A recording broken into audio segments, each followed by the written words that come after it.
ओम नमो भगवते वासुदेवाय। आषाढ़ पूर्णिमा व्रत कथा श्रवण करते हैं।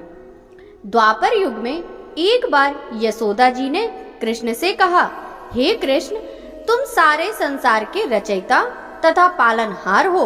आज कोई ऐसा उपाय मुझसे कहो जिसके करने से स्त्रियों को सौभाग्य की प्राप्ति हो तथा उनकी सभी मनोकामनाएं पूर्ण हो। श्री कृष्ण कहने लगे, हे माता, मैं आपको एक उपाय विस्तार से बताता हूँ। सौभाग्य की प्राप्ति के लिए स्त्रियों को 32 पूर्णमासियों का व्रत करना चाहिए। श्री कृष्ण जी कहने लगे, इस धरती पर एक राजा चंद्रहास की अनेक प्रकार के रत्नों से परिपूर्ण कातिका नाम की नगरी थी। वहाँ पर धनेश्वर नाम का एक ब्राह्मण था और उसकी स्त्री अति सुशील एवं रूपवती थी। दोनों ही उस नगरी में बड़े प्रेम के साथ रहते थे। घर में धन धान आदि की कमी नहीं थी। उनको केवल एक दुख था कि उनके कोई संतान नहीं थी। इस कारण वे अत्यंत दुखी रहते थे। एक समय एक तपस्वी उस नगर में आया। वह तपस्वी उस ब्राह्मण के घर को छोड़कर अन्य घरों से भिक्षा लेकर भोजन किया करता था। एक दिन हमेशा की तरह तपस्वी भिक्षान को प्रेम पूर्वक खा रहा था कि धनेश्वर ने योगी का यह सब कार्य देख लिया।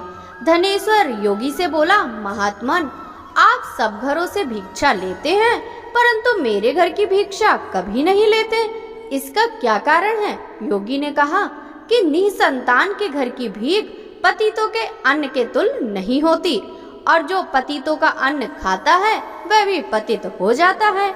चूंकि तुम निसंतान हो अतः पतित हो जाने के भय से मैं तुम्हारे घर की भिक्षा नहीं लेता हूँ। धनेश्वर यह बात सुनकर अपने मन में बहुत दुखी हुआ और हाथ जोड़कर योगी के पैरों पर गिर पड़ा तथा कहने लगा, हे महाराज, यदि ऐसा है तो आप मुझको पुत्र प्राप्ति का उपाय बताइए। आप सर्वज्ञ हैं, मुझ पर कृपा अवश्य ही कीजिए। मैं पुत्र ना होने के कारण अत्यंत दुखी हूँ। आप मेरे इस दुख का हरण करें। आप सामर्थ्यवान हैं। यह सुनकर योगी कहने लगे, हे ब्राह्मण, तुम चंडी की आराधना करो। घर आकर उसने अपने स्त्री से सब वृतांत कहा और स्वयं तप के निमित्त वन में चला गया। वन में जाकर उसने चंडी की उपासना की और उपवास भी किया। चंडी ने 16वें दिन उसको स्वप्न में दर्शन दिया और कहा, हे धनेश्वर, जा, तेरे पुत्र होगा परंतु वह 16 वर्ष की आयु में ही मृत्यु को प्राप्त हो जाएगा। यदि तुम दोनों स्त्री पुरुष 32 पूर्णमासियों का व्रत विधि पूर्वक करोगे तो वह दीर्घायु होगा। प्रातः काल होने पर इस स्थान के समीप ही तुम्हें एक आम का वृक्ष दिखाई देगा। उस पर चढ़कर एक फल तोड़कर शीघ्र अपने घर ले जाना, अपनी स्त्री को खिलाना। ऋतु स्नान के पश्चात वह स्वच्छ होकर श्री शंकर जी का ध्यान करके उस फल को खा लेगी। तब शंकर भगवान की कृपा से उसको गर्भ हो जाएगा।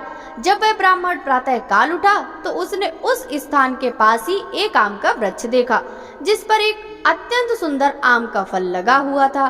धनेश्वर वृक्ष पर चढ़ गया और उसने एक अति सुंदर आम का फल देखा। ब्राह्मण ने जल्दी से उस फल को तोड़कर अपनी स्त्री को लाकर दिया और उसकी स्त्री ने अपने पति के कथनानुसार उस फल को खा लिया और वह गर्भवती हो गई। देवी जी की असीम कृपा से उसे एक अत्यंत सुंदर पुत्र उत्पन्न हुआ जिसका नाम उन्होंने देवी दास रखा। माता पिता के हर्ष के साथ वह बालक बढ़ने लगा। भवानी की कृपा से वह बालक बहुत ही सुंदर, सुशील और पढ़ने में बहुत ही निपुण हो गया। दुर्गा जी की आज्ञा अनुसार उसकी माता ने 32 पूर्णमासी का व्रत रखना प्रारंभ किया था जिससे उसका पुत्र बड़ी आयु वाला हो जाए। 16वां वर्ष लगते ही देवी दास के माता पिता को चिंता हुई कि कहीं उनके पुत्र की इस वर्ष मृत्यु ना हो जाए। इसलिए उन्होंने अपने मन में विचार किया कि यदि यह दुर्घटना उनके सामने हो गई तो वे कैसे सहन कर सकेंगे। इसलिए उन्होंने देवी दास के मामा को बुलाया और कहा कि हमारी इच्छा है कि देवी दास 1 वर्ष तक काशी में जाकर विद्याधन करे, जिसके लिए साथ में तुम चले जाओ और 1 वर्ष के पश्चात इसको वापस लौटा लाना। सब प्रबंध करके उसके माता पिता ने काशी जाने के लिए देवी दास को एक घोड़े पर बैठाकर उसके मामा को उसके साथ भेज दिया। धनेश्वर ने सपत्नीक अपने पुत्र की मंगल कामना तथा दीर्घायु के लिए भगवती दुर्गा की आराधना और पूर्णमासियों का व्रत करना आरंभ कर दिया। इस प्रकार बराबर 32 पूर्णमासी का व्रत पूरा किया।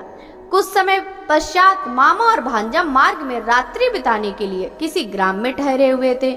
उस दिन उस गांव में एक ब्राह्मण की अत्यंत सुंदर, सुशील और गुणवती कन्या का विवाह होने वाला था।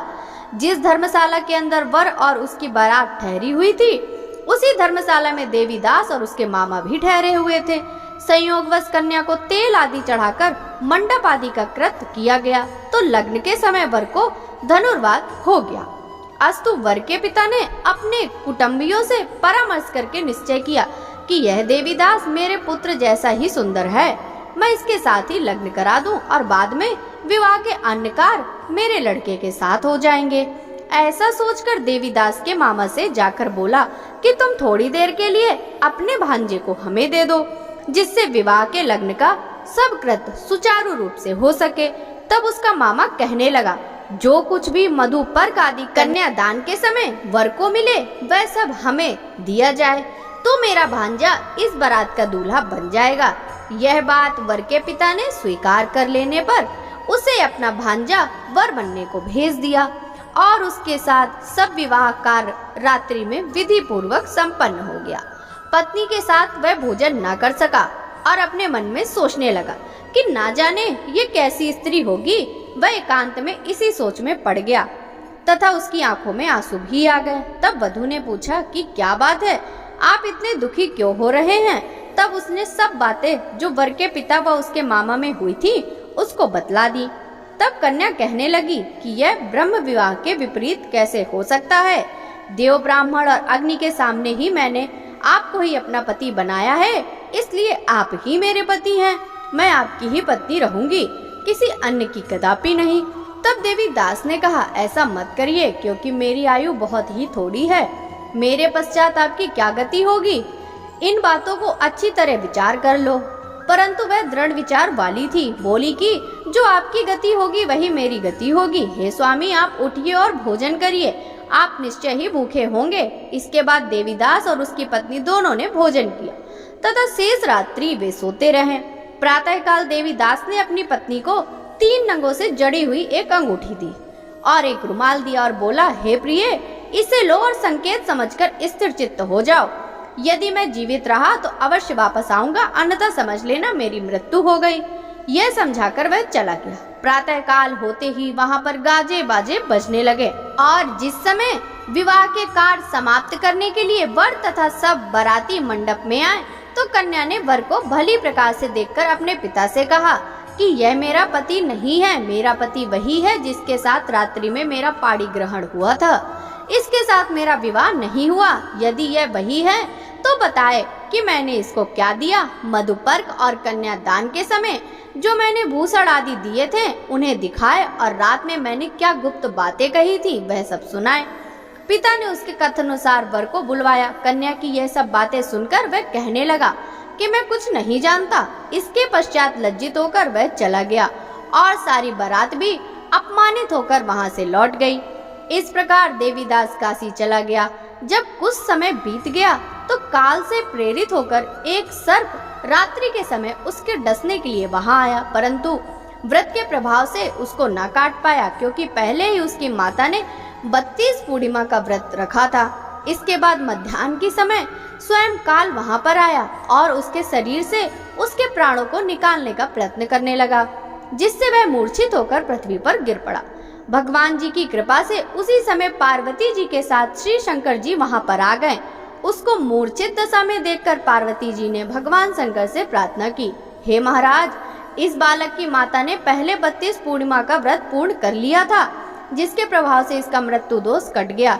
भवानी के कहने पर भक्त वत्सल भगवान शिव जी ने उसको प्राण दान दिया। इस व्रत के प्रभाव से काल को भी पीछे हटना पड़ा और देवीदास स्वस्थ होकर बैठ गया। उधर उसकी स्त्री उसकी प्रतीक्षा किया करती थी।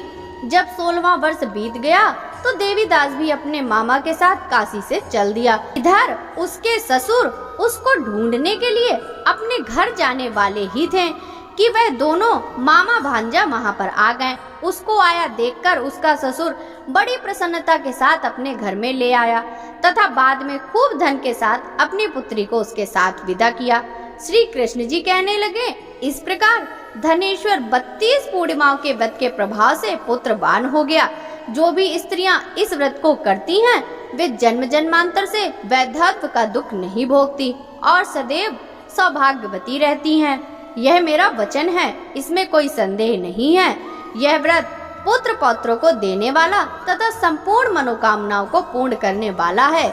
32 पूर्णिमाओं के व्रत करने से व्रती की सब इच्छाएं भगवान शिव जी की कृपा से पूर्ण हो जाती हैं। बोलिए उमा सहित शिव शंकर भगवान की जय। बोलिए कृष्ण भगवान की जय।